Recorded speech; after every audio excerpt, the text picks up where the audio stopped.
Suppose again, A and B were two partners sharing in the ratio 3:2.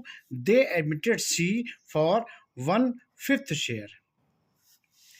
Same was in first pattern. यहाँ भी यही था कि नया पार्टनर 1/4 के लिए आ रहा था, तो हमने 1 में से 1/4 इनको दिया था।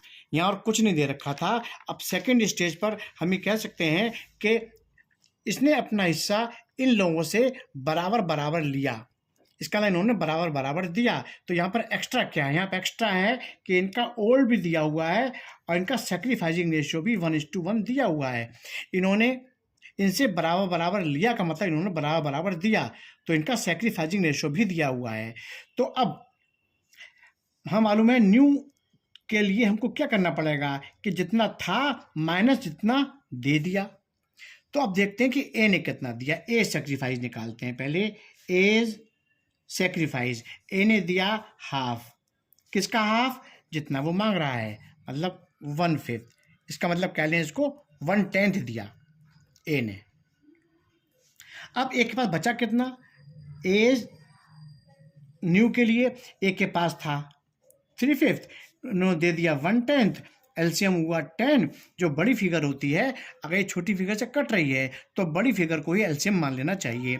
तो 5 2 जा और 2 3 जा 6, 10 1 जा 1 1 जा 1, 6 - 1 हुआ तो 5/10। ये क्या निकल के आ गया? ये ए का न्यू निकल के आ गया। देखिए ए के पास में था 3/5, उन्होंने दिया कितना? Half of 1/5। इसका मतलब है 1/10 दिया, इसमें से 1/10 माइनस किया तो ए का न्यू आ गया 5/10। अब हम निकालते हैं बी का सेक्रीफाइस।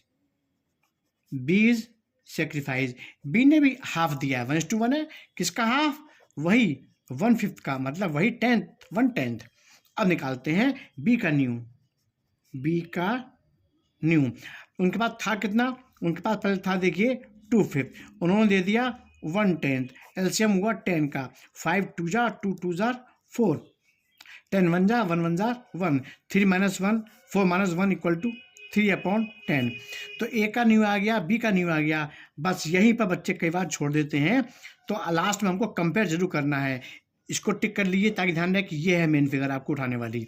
अब ए का था 5/10, बी का आया 3/10 और ये आ रहे थे 1/5 के लिए। 10 यहाँ है, 10 यहाँ है और यहाँ 10 कर लिए, यहाँ 2 से करेंगे तो यहाँ 2 से करेंगे, तो ये तो 10 10 कट गया, रह गया 5 3 2।